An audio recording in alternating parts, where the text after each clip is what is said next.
Welcome to the Effortless English Show with the world's #1 English teacher, AJ Hogue, where AJ's more than 40 million students worldwide finally learn English once and for all, without the boring textbooks, classrooms, and grammar drills. Here's AJ with a quick piece to help you learn to speak fluent English effortlessly.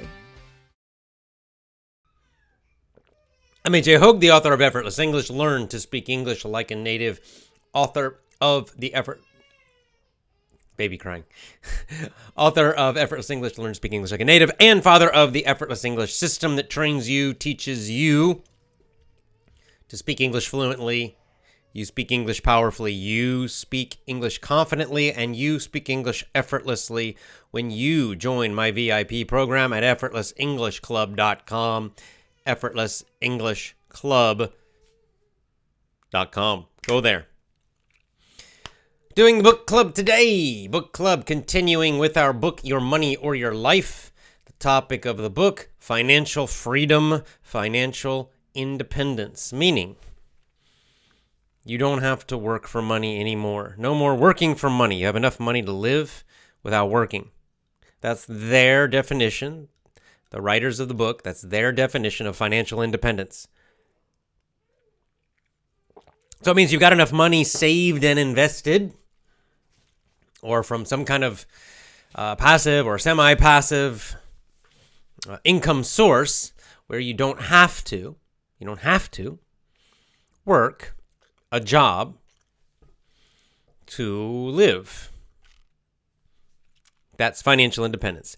And what it really is time independence, as we have discussed already. It means you have the independence to choose each day how you use your time. You're not forced to go to a job each day for 8 hours a day, 9 hours a day, 4 hours a day. Nothing. Doesn't matter. So that's what financial independence means. We're going to do chapter 4 today. I'm letting some people join on live. We're live on YouTube as usual. People checking in. Let me just see what our numbers are. All right, looking good. We're good. Let's jump in, shall we? Let's do, as usual, I'll go through and summarize chapter 4, the main points, give you some of my thoughts about it. Then I'll come to the comments and questions. Of course, as usual, especially with book club and movie club, but even in general, I will mostly choose the questions or the comments that are connected to our topic. Maybe sometimes I will do some, frequently asked questions shows where I just answer the same questions again and again and again. But honestly, I think that probably our regular listeners are getting probably tired of hearing me answer the same exact questions every day. I'm getting a little tired too. So I'll focus on questions that are connected to our topic, and our topic is financial independence. And specifically, the topic is Your Money or Your Life, Chapter 4. Let's begin.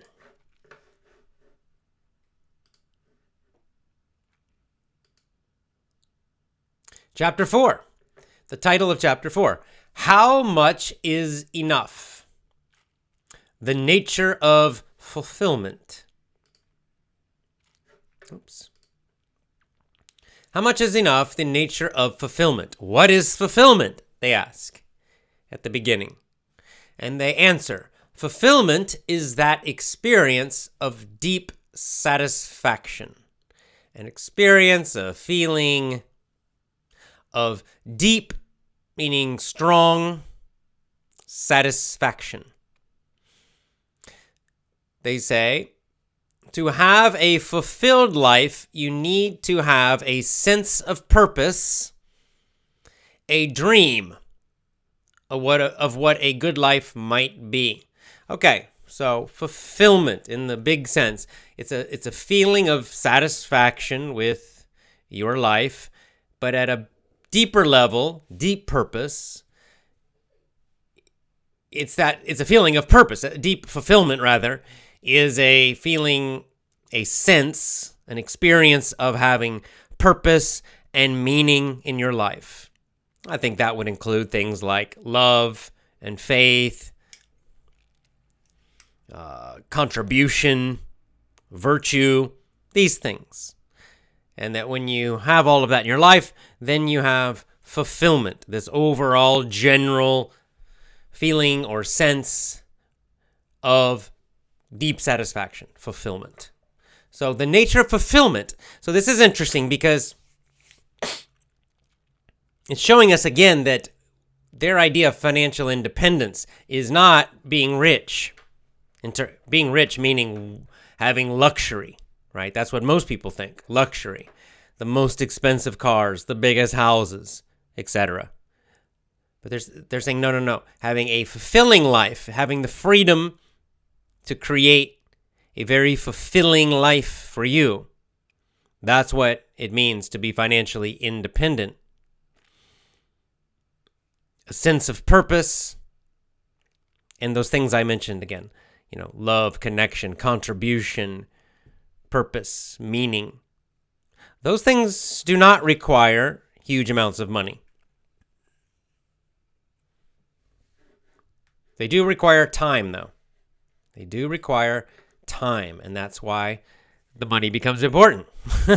Because we need enough money so we have the freedom of time. Okay, then they ask you, take a few moments and reflect upon your dreams. Think about your dreams, your dream for a good life, a meaningful life. And then they ask a few questions to think about. What have you always wanted to do that you haven't yet done? All right, so think about this in your life. What are some things in your life you have always dreamed about doing? You're like, I don't know, starting a business, traveling, becoming a monk, whatever, okay? Having children. What have you always wanted to do? You've thought about doing it, but you still haven't done it yet. You haven't done it. Become an artist, learn to play the guitar, whatever it is. So think about that and write it down. Next question. If you knew you were going to die in 1 year, you'll have 1 year to live only 1 year left. How would you spend that year? What would you do during your last year living, your last year alive? Why is that an important question? Because if you think about that, it will kind of show you what's really important to you, right? It'll show you maybe some of those big dreams or just what's important. You might just say, oh, well, I'll spend time with my family all the time. So that shows you that your family is very, very important and meaningful to you, which means maybe you should try to spend more time with them now, even though hopefully you will live longer than a year. Stop working so much. Spend more time with your children. Spend more time with your family. Maybe you'd say you'd travel. Maybe you would do something else. I don't know. But the point is, ideally, you do that now. Create that life now. Don't wait until you have 1 year to live. It's just a question to show you what your dreams are, what's important to you. Okay, the final question, and this is the really important one. I put it in blue if you're watching on video, because this is the key question. This is financial independence, this question. If you didn't have to work, right? You didn't have to work for a living to make money. You did not need a job, no work at all. What would you do with your time? So let's say if you're working, if you have a job, or you're going to school, same idea. If you didn't have to do that, if you had enough money to live your life without working at all, no jobs at all, what would you do every day? How would you spend your time? Instead of going to work, instead of going to school, what would you do? This again will show you fulfillment. What is fulfillment? What kind of life do you actually really want? What is that? What kind of life do you want to achieve with your financial independence? See, too many people, they just think, I want to be rich. I want to be rich. Well, why? What will you do when you're rich? How will you live? How will your life be better? They don't know. They're just programmed to think they need a lot of money. But this question is much more specific. How will you spend your time every day if you don't have to work? It's a great question. What will you do?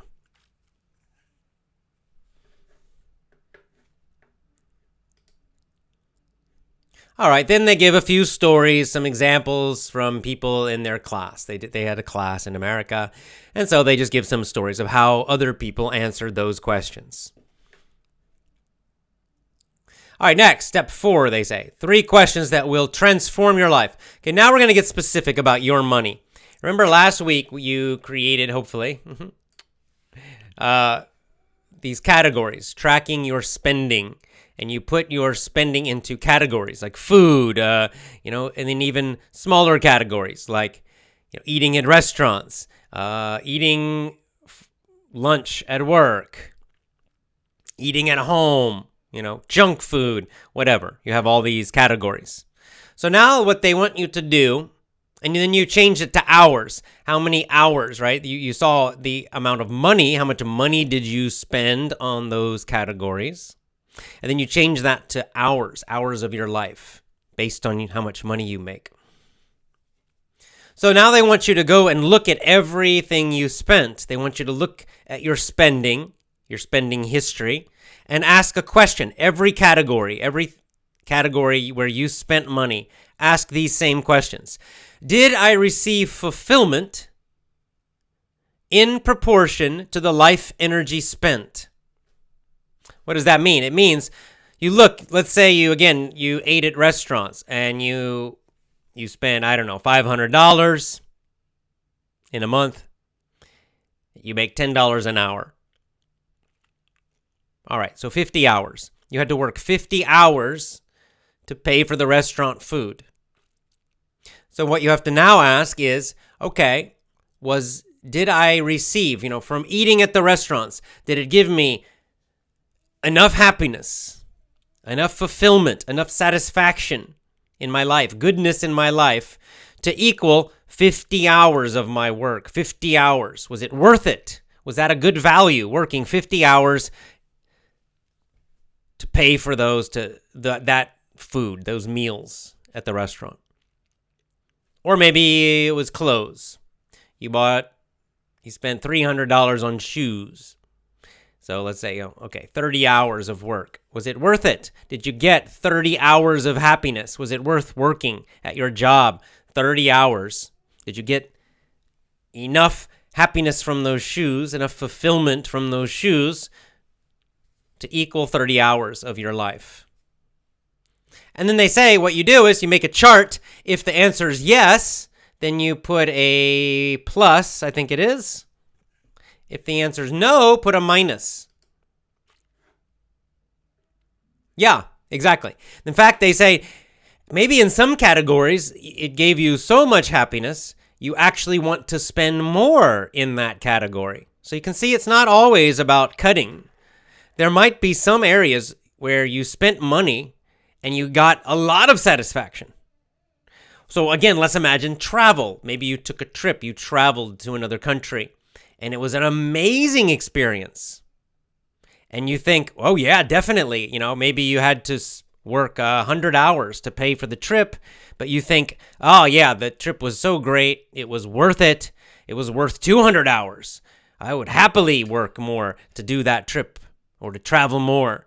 So maybe actually you will decide, I want to spend more money doing that. I want to spend more money traveling. Another example, a common example, like from my life, you might say like books. Maybe you bought books. You spent $100 on books, and you think about the books, and they were really great, and some of them changed your life, and you think, yeah, I got great value.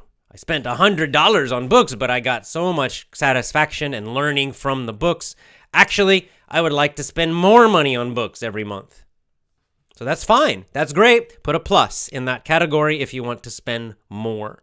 Or maybe you bought a gift for someone you love and it made them happy, and that made you really happy. So you put a plus, gifts. You want to spend more money on gifts for people you love.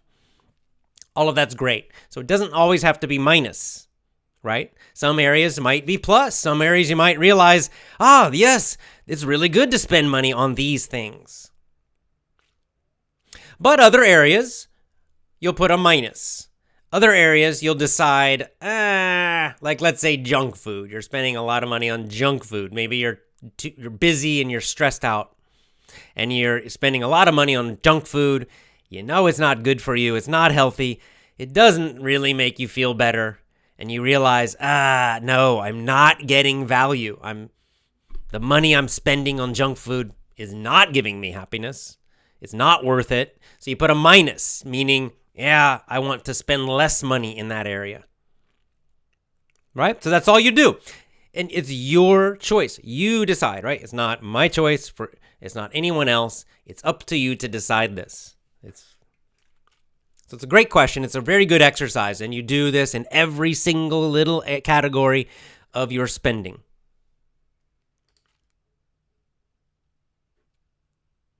All right, so that's the first question. Then you're going to do it again. Now you're going to look at all your spending again and ask a second question, which is connected but not the same. The second question is this: was this expenditure, expenditure, it means expense, you spent money. You're spending money, or you're spending your life energy, as they say. Was it in alignment with my values and life purpose? Aha. So the first one was just basically about, did it make you happy? Did it make you feel good? Fulfillment.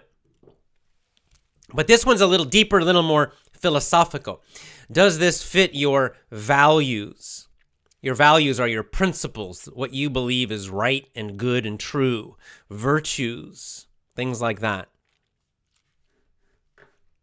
So again, let's imagine maybe one of your values is health. You believe health is very important, living a healthy life.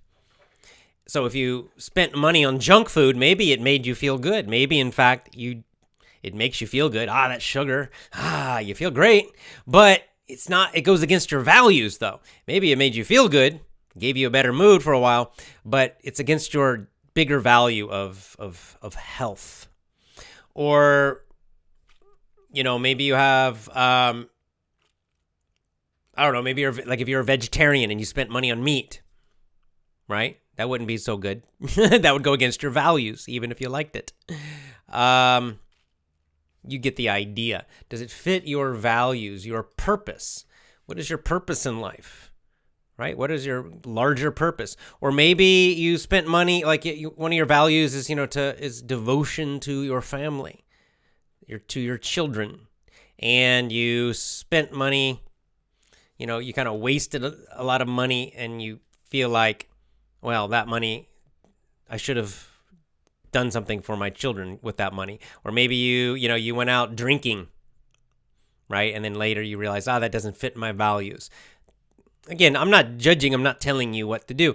It's your choice. It's your values. So you have to decide this. So again, you just go through each category and you ask the same question. This second question now. Does this spending, is it fit my values? Does it fit my purpose, my deeper, big goals in life? Yes or no? Plus, if it's yes, then plus. So maybe one of your values is lifelong learning and education, independent learning. So again, you might look at your spending on books and you might put a plus. I want to spend more on books. This is an important value. Actually, I want to spend more on books, more on learning. Right? And again, being generous to people and buying healthy food. Maybe you spent a lot of money on some really good healthy food. Right, or an organic meat or something, a grass-fed beef, and it's kind of expensive, but you're like, what, this fits my value, so I'm going to put a plus here. You get the idea, right? But other things you might spend money on and decide it's a minus. It doesn't, even if it makes you feel good, it goes against your values, your deeper meaning and purpose, so you'll put a minus there. Okay, and then the next section, they just talk about purpose. A lot of people have a problem with this idea. They know, or they want to have a purpose in life. They want a feeling of purpose, but they don't feel it. They don't have it. So they kind of answer the question, how do we find our purpose? And see, first of all, I think one problem is people use the singular version of the word, right? Meaning one, purpose. But I think we can actually have purposes. We can have purposes with an S at the end. I think that, first of all, we can have, during a lifetime, our purpose, we can have a different purpose at different times in our life. Like I have children now, so of course, they're a big part of my life and my purpose in life. When I was younger, I didn't have children, so they weren't, right? So it can change depending on your life. And also, you can have more than one. My children are certainly, and my children and my family, I would say in general, is probably my highest purpose, most important. But you can have other ones too. Effortless English is one, contributing and helping people and teaching. So you can have several. I think it's better to think of more than one. It's a little less stress so you don't have to, I only need one. And they say, okay, so how do you figure out what is your purpose or what is a purpose for your life or some purposes? Number one, they say work with your passion. Follow your passion. Follow your bliss. Follow what makes you happy and excited. Number two, work with your pain. Sometimes maybe you've had a terrible experience in life, something painful, and you recovered, you survived. And maybe you can help other people recover and survive who have the same pain. A lot of people do that.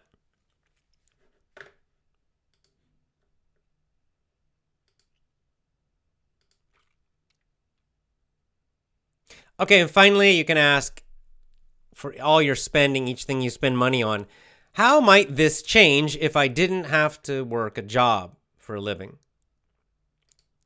So, for example, and you put a plus or a minus again. Plus means it would go up. Minus means it would go down. And what this means is, like, once you are financially free, when you become financially free, some of your categories, you might not need to spend money, or you might not need to spend so much. You might spend less if you didn't have a job. So, for example, an easy example would be if you have a car, if you drive to work every day. You drive 1 hour to work and you drive 1 hour coming back. Well, so the gasoline, the car maintenance, repairs, all that stuff, that's a cost that comes from your job. Probably if you didn't have a job, you probably would drive less, right? You probably would drive less each day. You wouldn't need to drive 2 hours every day if you didn't have to go to a job every day. So your car expenses would probably go down. Once you become financially free, when you don't need to work anymore, that actually would become less. That car expense would become less. You might even be able to get rid of your car. Who knows? Depends on your situation. Same with clothes. Some people work in jobs where they have to really dress nicely for the job. They have to have very nice suits. Everything has to be kept very in very good shape. They have to do dry cleaning, which is expensive. But if you didn't have a job, once you can quit your job, you're financially free. Well, maybe now you can just dress casually all the time and you don't need suits anymore. So that expense would go down. So in many ways, without a job, I think overall, for most people, when you become financially free, when you don't have a job anymore, your expenses actually drop some. For some people, they drop a lot. For some, just a little bit.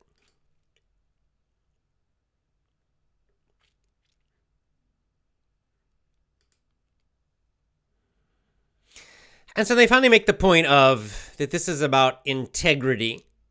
That the key to all this is to make sure that your money, your financial life, fits your values and your happiness, right? Not goes against it. So many people, they're doing things to make money. They're working to make money. It actually makes them less happy. It actually goes against their values. And so what you want to do is make it so that your financial life supports your values, supports your happiness, makes you happier, right? That's what again, it's another way to think about financial freedom. It's just giving you the freedom to live how you want to live so that you can create the maximum amount of happiness and meaning and purpose in your life. That's what financial freedom is, financial independence. It's not about having the most expensive stuff.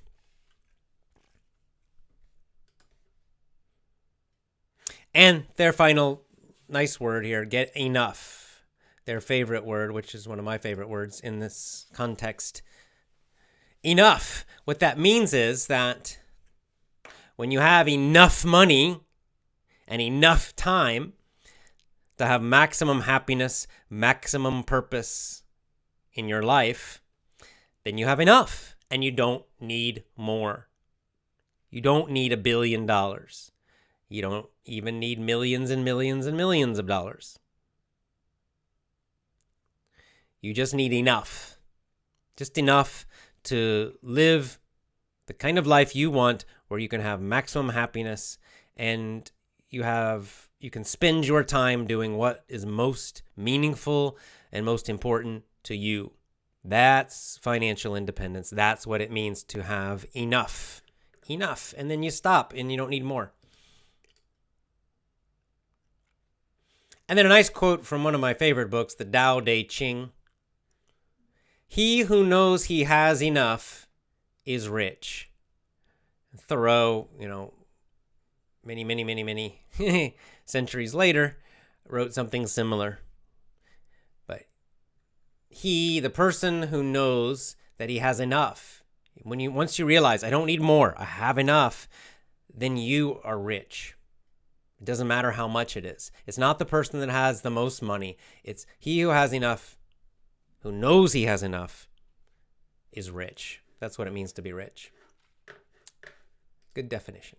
And that's it. Chapter 4. We'll do chapter 5 next week. All right.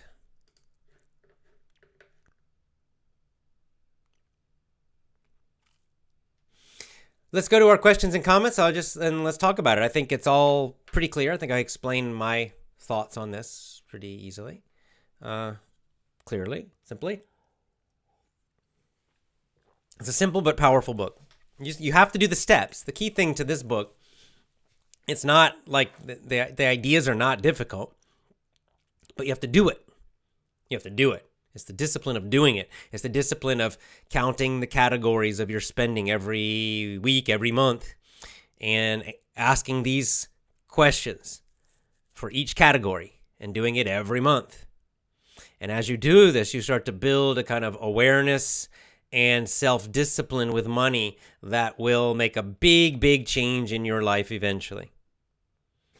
This is a very important part. And later we'll talk about how to invest, in this book. They're going to talk about investing and saving. That's coming next. But this first section is very important, which is about gaining financial self-discipline, gaining financial self-control, really mastering your emotions about money, becoming very clear about your values, about what makes you happy and fulfilled. All of these things, very, very, very important just to do. It's a habit. It's just a habit. It's this easy process. This is why I like this book. It's this easy process of just noticing and asking these questions every month. And just by noticing and just by asking the questions, you will see you'll start to change. You will start to change the way you're spending money. You don't have to force yourself. You don't have to suffer. Nothing like that. You just become more and more and more aware so that each time you're spending money, you're asking, is this really going to bring me more happiness? Does this really fit my values? And sometimes you'll say yes and you'll buy it. Sometimes you'll buy it and later you'll think, no, actually it didn't. So no big deal. Just you realize it, but it'll gradually change your habits. It's very good, very powerful.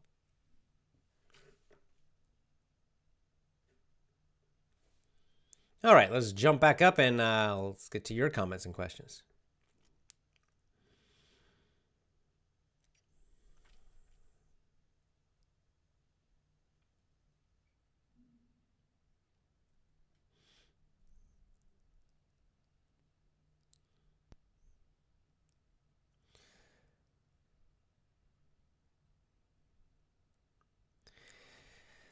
Okay, let's start just going through the hellos so I can get to the actual part where you guys are saying questions and comments.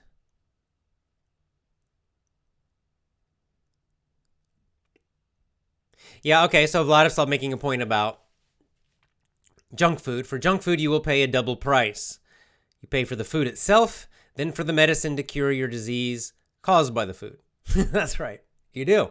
And this is why it doesn't fit your values. If you value health or feeling good, just basic things like that, then it doesn't.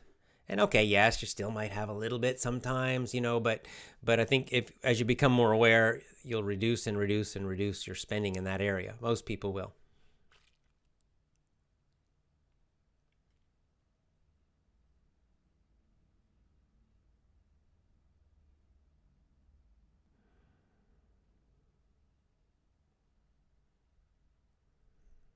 Yeah, okay, so here's a great thing.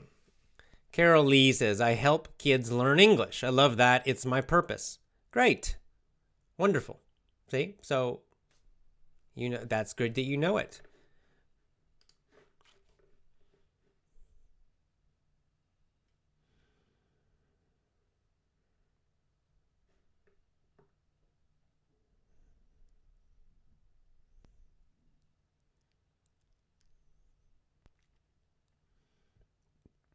Okay, sorry, you guys are typing here. Yeah, well, like Deco says here, the first important thing we know is that we know ourselves, then likely we could decide other things. Yeah, this is a lot about becoming more aware of yourself, knowing yourself better, becoming more aware of how you're spending money, of how you think about money, of your emotions about money, of what really makes you happy, what your values are. And then step 2 after that is developing more self-discipline with money to spend money in a way that fits your happiness, that fits your values. And that does require some self-discipline.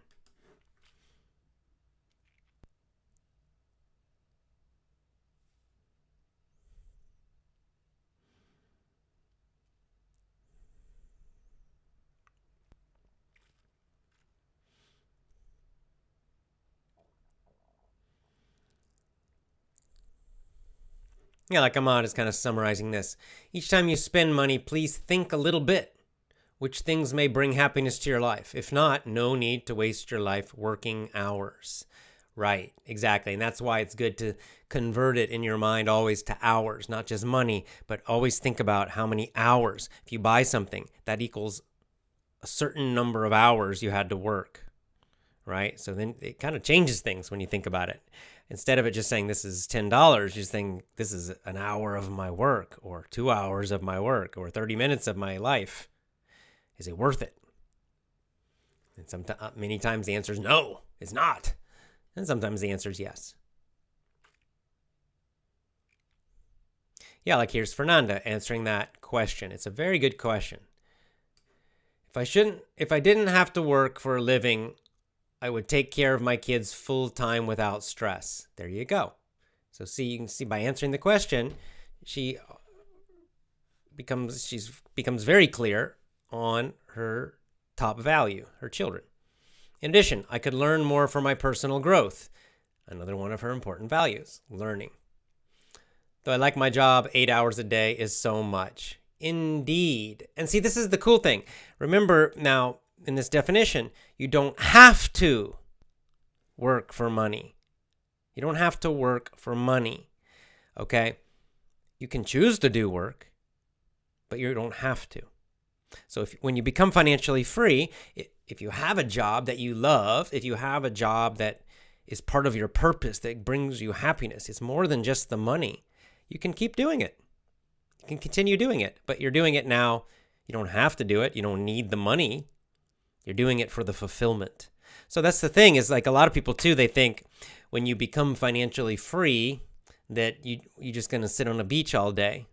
But most people don't do that. Like I don't do that. I'm still doing work. I'm still doing effortless English. I don't have to. But I still do it because it gives me fulfillment. It's part of my purpose. So a lot of people do this. So you could end like Fernanda. Maybe she likes her job. If she was financially free, maybe she would still want to do some of that work, but she says 8 hours a day is too much because of children and what she wants to learn. Those are more important to her. But she could still do part-time work in that area, or she could become a freelancer in that area. She would have the total freedom to do as much or little as she wanted to do according to her values, because she would not need the money anymore, right? She could put most of her focus on her kids and learning, and then do a little work if she wanted to. You're always free to do that if you want, of course.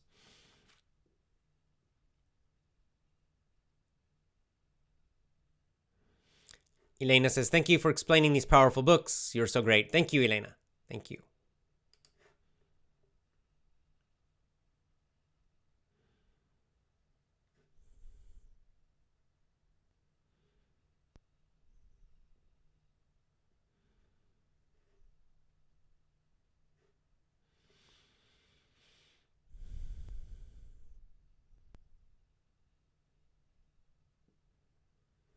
Hanane says, I cannot cut the money I spend on my family.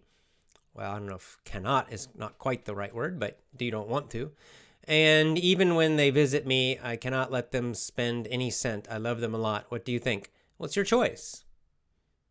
Yeah, just like I said, if that brings you great fulfillment, if that fits your values, that's your choice. It's up to you. But you probably can cut other areas. Probably cut out many other areas in your life. That's the whole point of this chapter, is you have to go through and identify all these categories. And as I said, some categories you are happy spending that much. Some categories you will actually decide, I want to spend more in this area. And other categories you realize, I can cut this expense. I can spend much less. So it's totally up to you. I don't know the details of your situation, but this is, again, does it fit your fulfillment? Does it fit your values? It's your choice.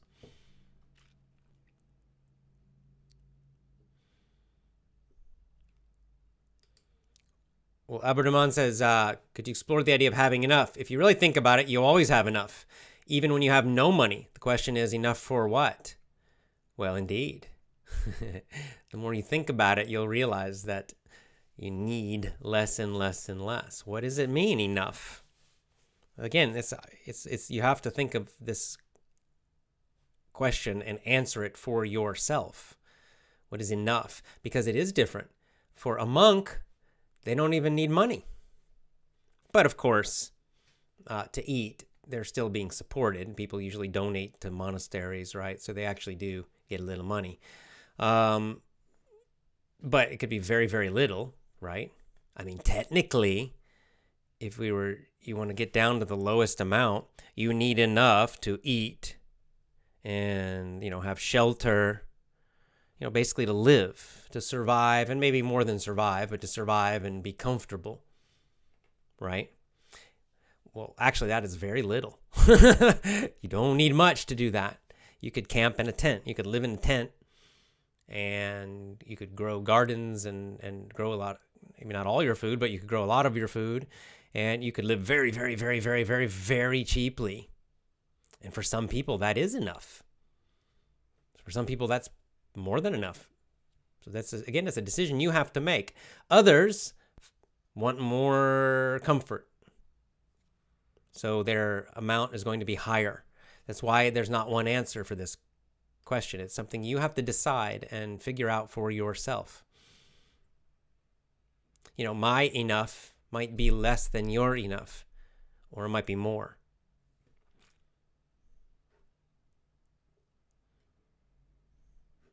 Yeah, like Nasser's got an interesting point, and he's right about this. It's very Taoist, what he's saying here. I think everything is counterintuitive. If you cling, it means you hold on to something. It becomes more difficult. If you take it easy, then you might get more out of it sometimes. Yes, that's right. Sometimes by trying to hold on to money, you actually get more stressed about money, and it becomes harder to save it, harder to get it. That many times people who make money easily, who are good at making money, they actually care less about it. They have more of a playful attitude about money, like it's just a game. They're not so afraid of losing it, and they actually make more, and they're better at making money. It is counterintuitive. It means it goes against your intuition. It goes against what you think would be the case, would be true.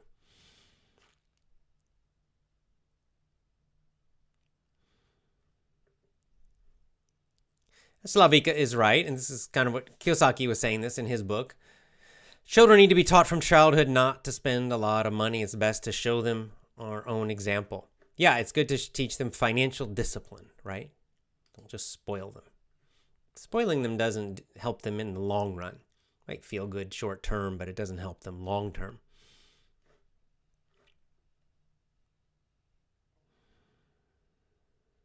Good. Ozma is doing these activities. I'm starting doing this month, writing everything I spend. And I'll compare it at the end of the month so I know what more things I'm spending on. Good, Ozma. Do it. Everybody do it. Do these exercises. It's nice to listen to this book club. It's great to get the book and read the book yourself. But most of all, do the activities. This is a very activity-focused book. This is a book of action. This is not just a book of ideas. Some books are more ideas, right?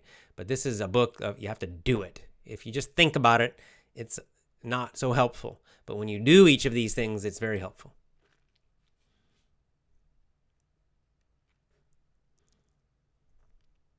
Yeah, Pablo has got a great point about fasting. Absolutely right. With fasting, I realized I saved a lot of money. You do. You're not eating. Depending on how much extra weight, more money I can save fasting from buying food and transform my money again. Yes, fasting is so great because it's so simple.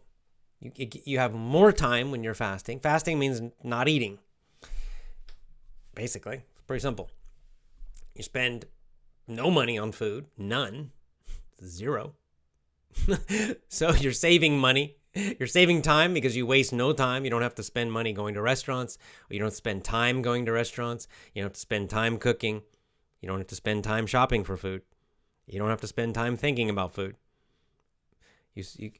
Fasting gives you a lot more time during the day, and it gives you a lot more money. And you lose weight, and you heal health problems. So do more fasting.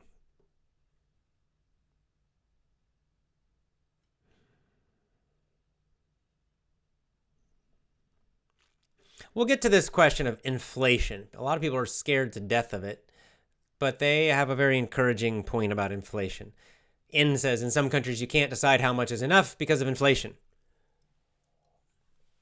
You can still figure it out. You have to, or there's a couple things, but you have to just find ways to protect against inflation. That's all. Like, for example, if you grow a garden, then you don't have to worry about inflation of the price of food because your costs for food really don't change because you're growing. Any food that you grow yourself, the cost stays the same. And of course, you can invest. There are ways to, once you start saving money, there are ways to invest where you protect against inflation. There are ways to do this.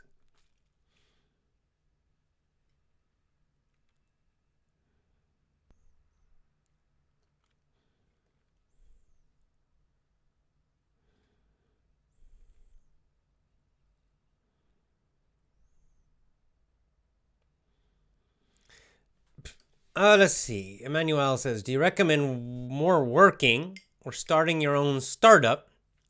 I've heard by word of mouth there are people who say it is of no consequence running your business better than a job. I can't. Again, this is a very individual thing because some people are kind of naturally more entrepreneurs, right? They're good at it. They like it. And other people are not. Other people get stressed out trying to do their own business, and they're better working for other people. So there's not a right answer. It really depends really on you and your personality. Like my personality definitely is entrepreneur. I hate working jobs. I hate working for other people. It was the right choice for me, but it's not the right choice for everybody. So it's something you have to decide yourself.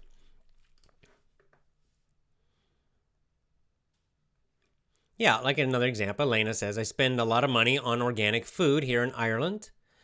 So I'm coming from a country where I ate always organic food, meat, fruit, and vegetables, which my parents grew at home. Right. And so that might be, you might put a little plus in that category. You decide that eating that good food is fine. You're happy to spend that money. That's okay.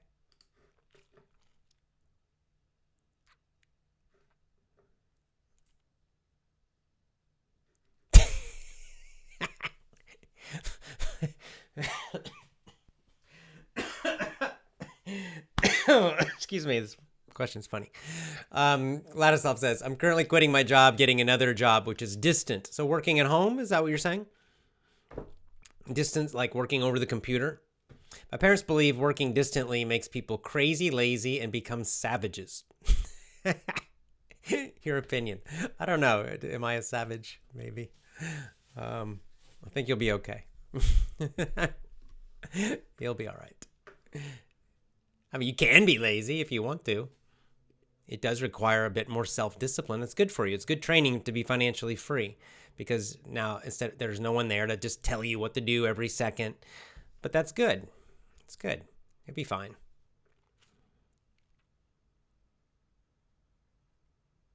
Yeah, Priscilla with a good point. The media, advertising, tries to make us believe there's no self-sufficiency. It's powerful when we understand we really need very little to be satisfied.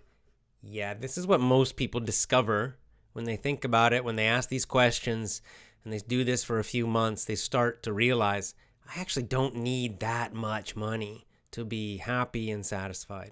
It's less than you think.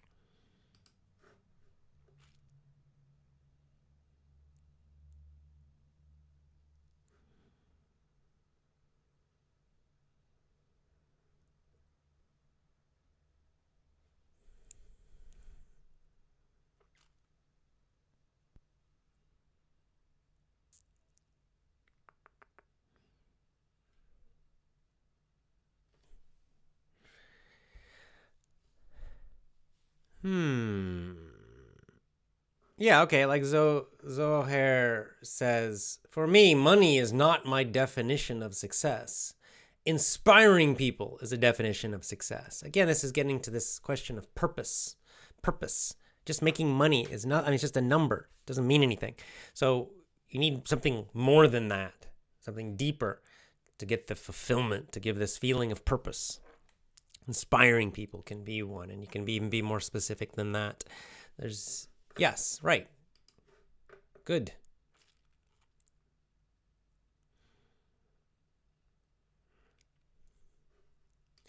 How do I get good health insurance? Bufender says, if I don't work somewhere that provides it, well, make yourself healthy. You don't have to worry about it. I didn't have health insurance for 45 years. Maybe when I was a kid, I guess I did, my parents. But all through my 20s and 30s and 40s, I had zero health insurance. But I just lived a life that kept me healthy. My health insurance was exercise and eating well. And you save money for something, for an emergency. Also, this question also very much depends on which country you're in. Some countries, this is not a problem. I'm answering based on America, which is probably one of the most expensive places for health.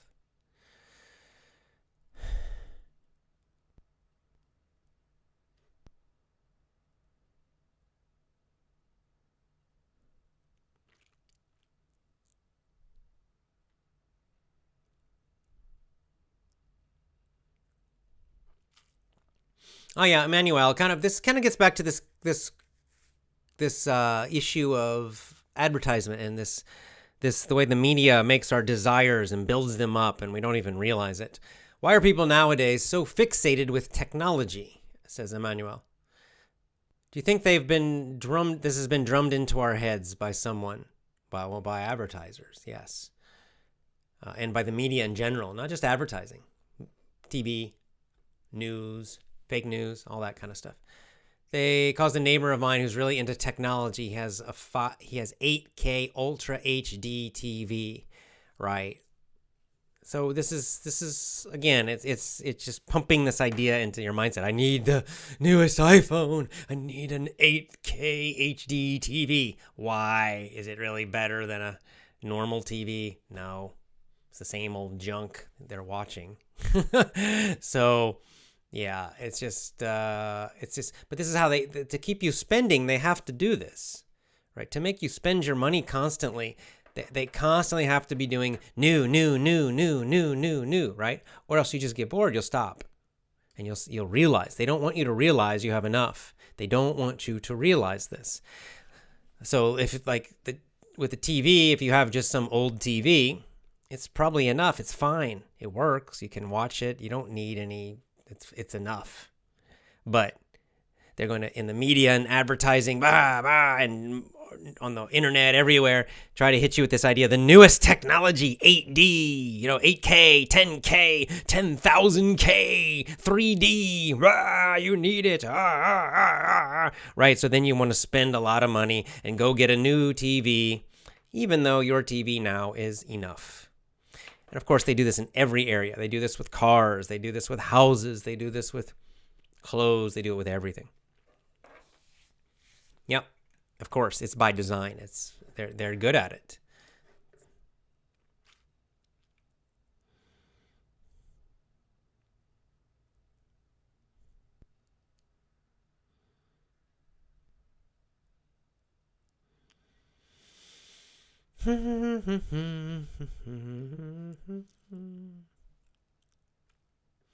Good. Here's Lisa with a success story. Financial independence was a choice for me. I decided what I had achieved is enough. I'm satisfied with what I have. I could earn a lot more money, but I only work so much that I enjoy. There you go. And that's the mindset right there. That's the mindset of financial independence. I could work more. I could make more money if I wanted to, but why? Why do it? I have enough. So I'm going to just do what I enjoy and what's meaningful to me. And that's all.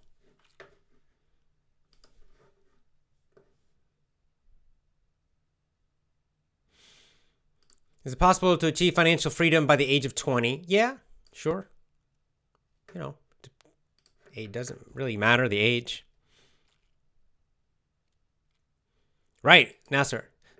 Fasting, you spend no money on food, you save time, and you get healthier. It's a triple win, triple benefit, and even more. We could go on and on. There are spiritual benefits, there are emotional and mental benefits. It's on and on. It's great.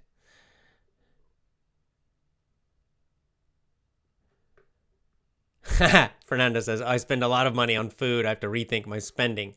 Yeah, I think I mentioned last week, right, that when I did this, when I was working to become financially free, eating at restaurants was a big one for me. This was one that I identified in my life that, I'm spending. This one does not fit. I put a big minus there, right? Like, I'm spending so much money on restaurant food. It's not really making me happy, and it's not really fitting my values. I definitely want to cut this. And again, for me, rent was a big one. The apartment. The amount I was spending on rent was not huge, but it was big big enough. And I realized I don't care. I just need a nice, safe comfortable place to sleep. That's all I care about. So I also put a big minus next to my rent. I want to cut that. So yeah, you can identify these things. You'll find areas where you want to cut.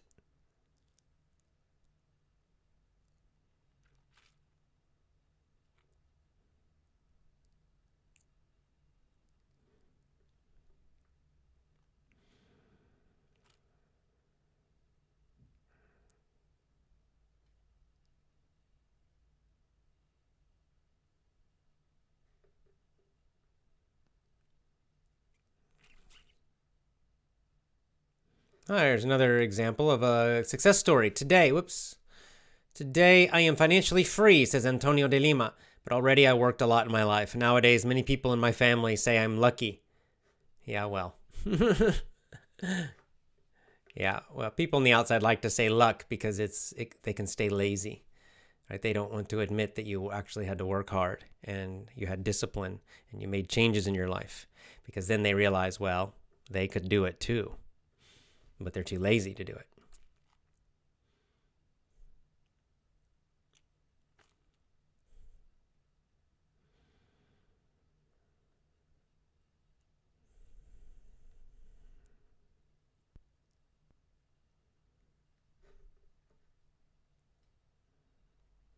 Yeah, like Samuel says, if we don't have a good model of spending money in life, probably we will get the media habit of life. Right, we'll be programmed, which is terrible for happiness. I'm really happy for having you in our lives, AJ. Thank you, Samuel. And exactly right. If you don't think about this yourself, then you're doing things from being programmed. All of us. I was the same, right? Like you realize, you're like, why am I spending this money? And it comes from somewhere, and you're in it, in school and media and all of this. And you don't even realize it. Every show you watch, every movie you watch, everything you see, read, and listen to is encouraging this. So you have to think clearly about it and break that habit, and choose. It's all just about choosing from your own values, your own happiness, not just being programmed from the outside.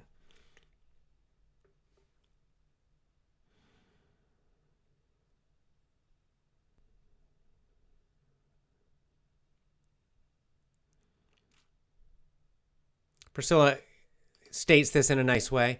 Many people are more concerned with having rather than being. Having rather than being. Like owning things instead of being happy. This book teaches us to care about who we are, not what we have. Somehow I think what we have will be a consequence of what we are. That's very well said. What we have will be a consequence of what we are. Focus on who you are. Focus on the internal fulfillment, meaning, purpose. And then what you have, it'll come. You'll have what you need. You have to take care of those internal things. Good point.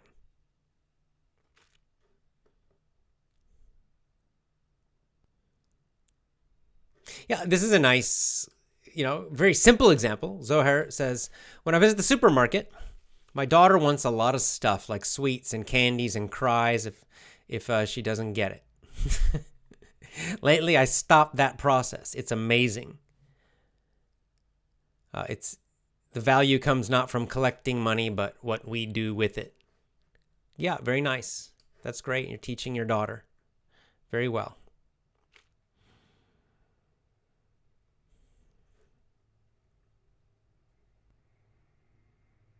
Here you go. And with another example, it shows you that about this word enough. 2 weeks ago, I traveled somewhere with no electricity. There was one family living there. They had sheep and some chickens. They were very happy and virtuous people. Exactly. And like I said, I've had this experience camping and hiking, going up into the mountains with a backpack and a tent and a little bit of food, and staying up there for a few days, a week, something like that, and realizing I'm perfectly happy up here. I'm perfectly happy sleeping on the ground with this little tent. Everything I need is on my back. And this is enough. This is enough. I had the same experience living in my car. It's enough. More than enough. Exactly. Most of what we think we need, we don't need. We only want.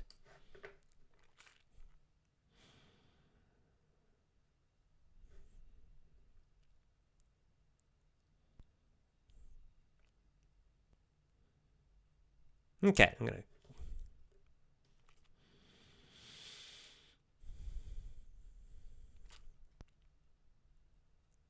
this is a nice comment. To make things with love is the one true richness, says Maria Mercedes Candelarese. Yeah, that's well said, right? It's what is it? Baraka is a nice word. It's something deeper than just money. We'll see it in Jerry Maguire. He has a word for this. One of the characters has a word for this. It's not a real word, but it's kind of just for the movie. Yeah, right. Like Pablo's kind of giving an example of how this is shown to us, and it's not always directly said. It's kind of indirect. So it kind of goes into our brains. We don't realize it. So Pablo says, we're used to seeing this in movies. The principal character wins a lot of money, gets a lot of money, And then what do? He or she will spend it all on luxury things that they don't need. I feel uncomfortable. I realize it's the media programming us. That's exactly right. Exactly right. That's what they show us.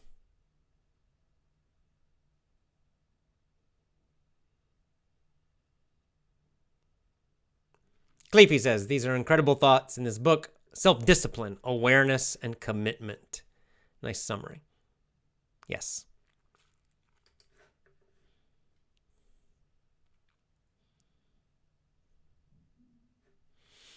I'm not quite sure what you mean by this. Ermidara says, I'm regularly watching my father-in-law's painful saving, and it's horrible. You mean it's painful because he's saving money, or it's painful because he's not saving money? Because he's spending it. And why is it painful? It's painful because he seems unhappy? I don't know, I'm just curious.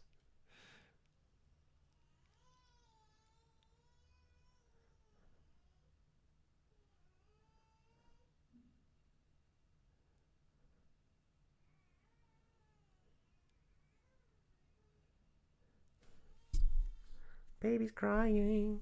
Oh no.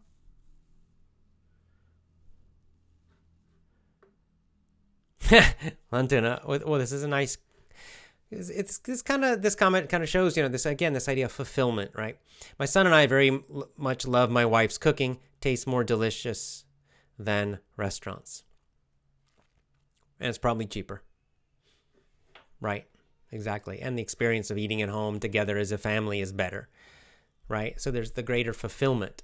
So you can identify these things as you go through this book and you think about it and you realize, well, why spend all this money on restaurants when it's actually a better experience, a happier experience at home? And that's just an example. It's not, by the way, this is just my example. You might love eating out. And if that's fine too. Okay, again, this is all for your life. Maybe you're a foodie, we say in English, it's kind of slang, a foodie. I've got a friend, Joe, who I talk about a lot. He's a foodie.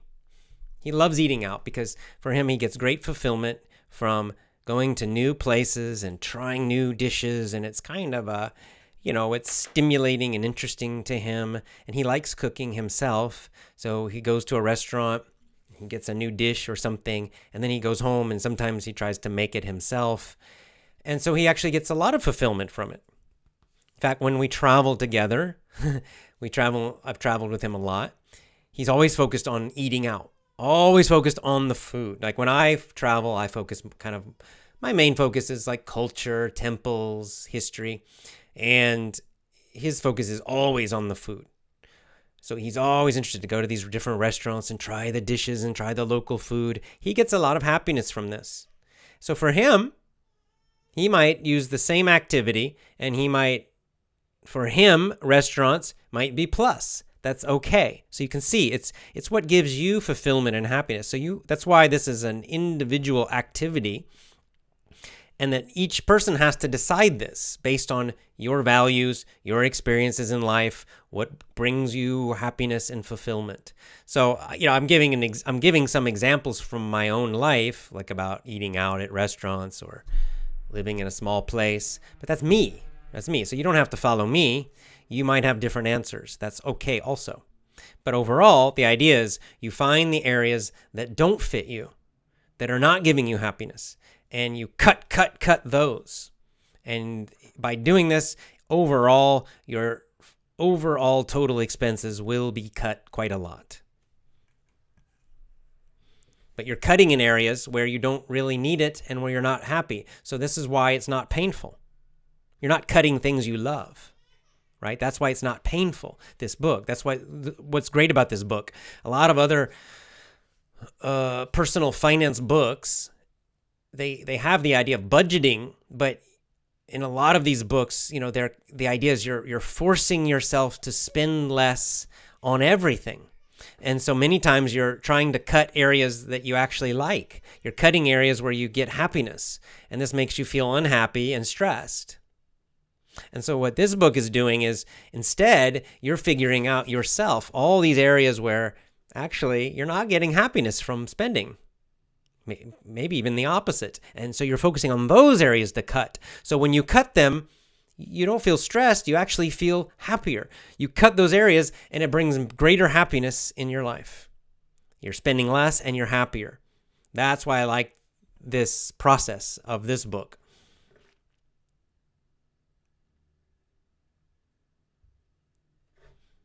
Okay, a couple more, and then I gotta go take care of babies, little baby Chans.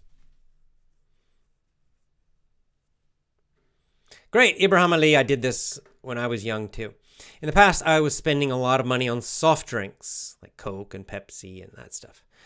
I knew it's not healthy, but I disciplined myself to stop it completely. Now I only drink water and fresh juice at home. It's cheap and healthy. Yep, another example, right? And I did this. I used to drink Cokes a lot when I was a kid, teenager. And I finally cut it too.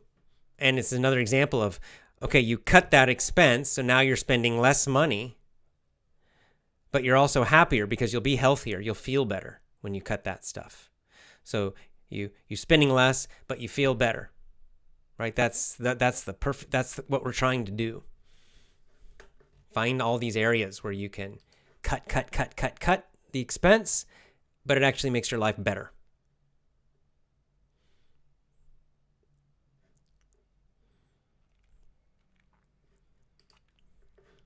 I want to learn English. I don't have money. Is it possible to learn anything without money? Well, you're listening to this podcast right now, so yes, of course it is. It's more about self-discipline, right? Sometimes when you don't have money, when learning something, you just means you have to do a little extra work. Like I have courses that I sell, right? It's easy. You buy the course. I did all the work for you. You just listen. If you have to do it all by yourself for free, maybe you got to do a little more extra work, figuring things out, but you can still do it.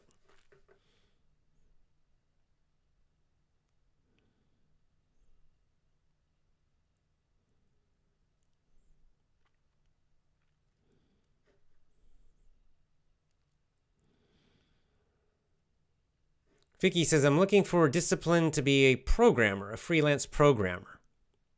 All right, nice. Can you guide me in that? Just do it. Do it. Start advertising.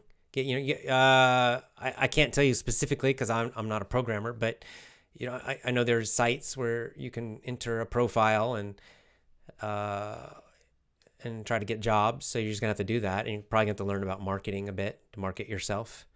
But just do it. Get on, register on some sites and start doing it and see what happens. Jump in and do it. That's my advice.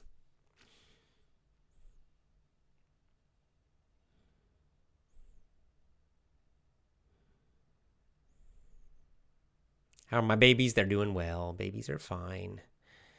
They just have a lot of energy.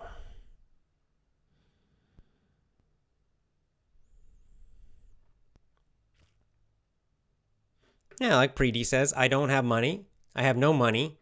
I assume you have a little. You don't have much money, but I'm still happy. Right. It's about happiness. It's about happiness and fulfillment. It's not about a number. It's not about a number. So Preeti means you have enough. Whatever amount of money you have now seems that it's enough. Good for you.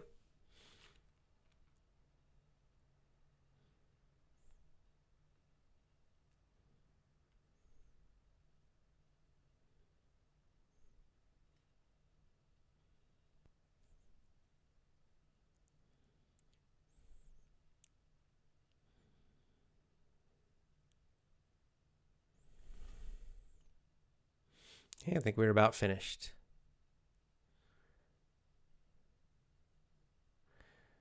Yeah, like Mary, as it makes a good point here. Mary Shaw, he says, I'll get it on the screen here. Money cannot make someone happy, just thoughts can, right? Your mind, it's your mind. We just improve our thoughts and we find the way to be happy. So much of that's true. Self-discipline, mental self-control, virtue, all of these things. None of those require money.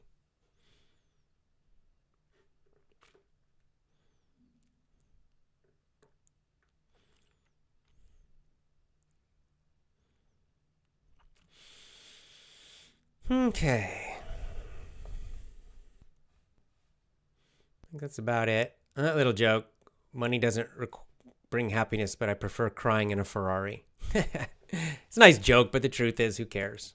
It's just a car. It's just a car.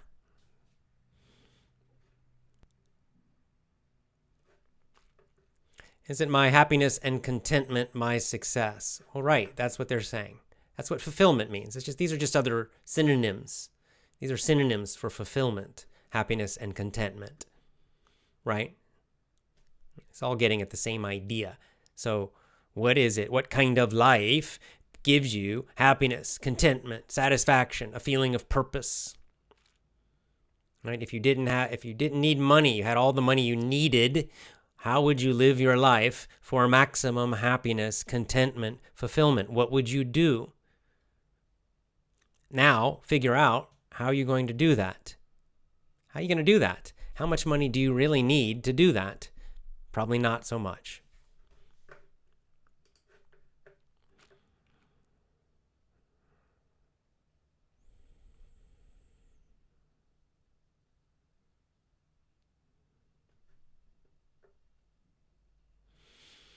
Okay. I think that's it. We'll finish there.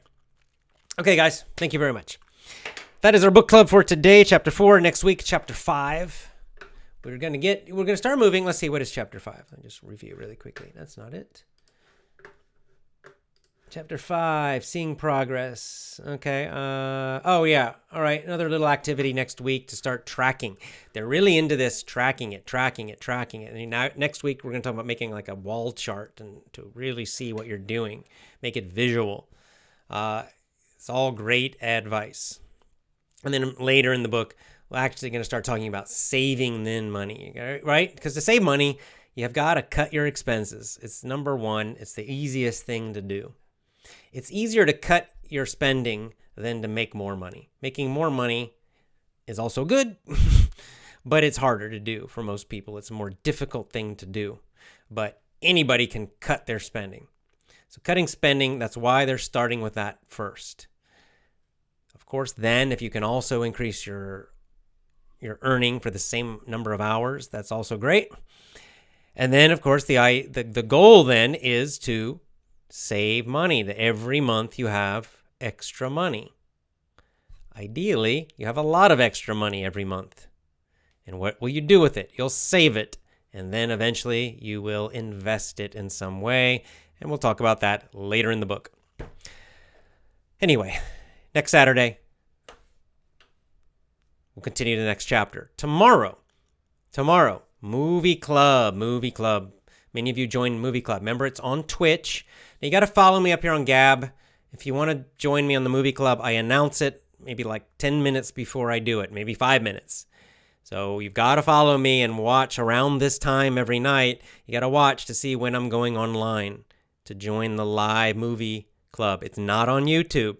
I can't do it on YouTube. YouTube won't let me do it because of copyright stuff, so I can't do it. So it's live on Twitch instead, twitch.tv. We're doing a great movie right now. Everybody's enjoying the movie. I can see from the comments that you all are really enjoying Jerry Maguire, as am I. Let's face it, I mean, just to be totally honest, I think that it's a better movie for learning English. The Matrix was a fun movie. It was a good one for starting. It was good. I liked it too. But I think for the purpose of learning English, Jerry Maguire is a better movie by far. And you can see, we've only done 2 weeks. We're only, like the first 2 scenes, is going to take a much longer to do Jerry Maguire. And there's just already so many idioms, so much slang, so much good vocab, lots of great ideas. The story's so positive and wonderful. It's a cool movie. If you're interested, you can still join us. Even if you missed the first 2, doesn't matter. Join us next week. Tomorrow, and then next week, and the next week. It's on Sundays. So again, watch my Gab tomorrow about the same time, and we'll do Jerry Maguire tomorrow, our movie club. And of course, VIP members, you will get the recordings of all the movie club lessons for free. So it's a reason to get on VIP, effortlessenglishclub.com, effortlessenglishclub.com. See you tomorrow for our movie club. Bye.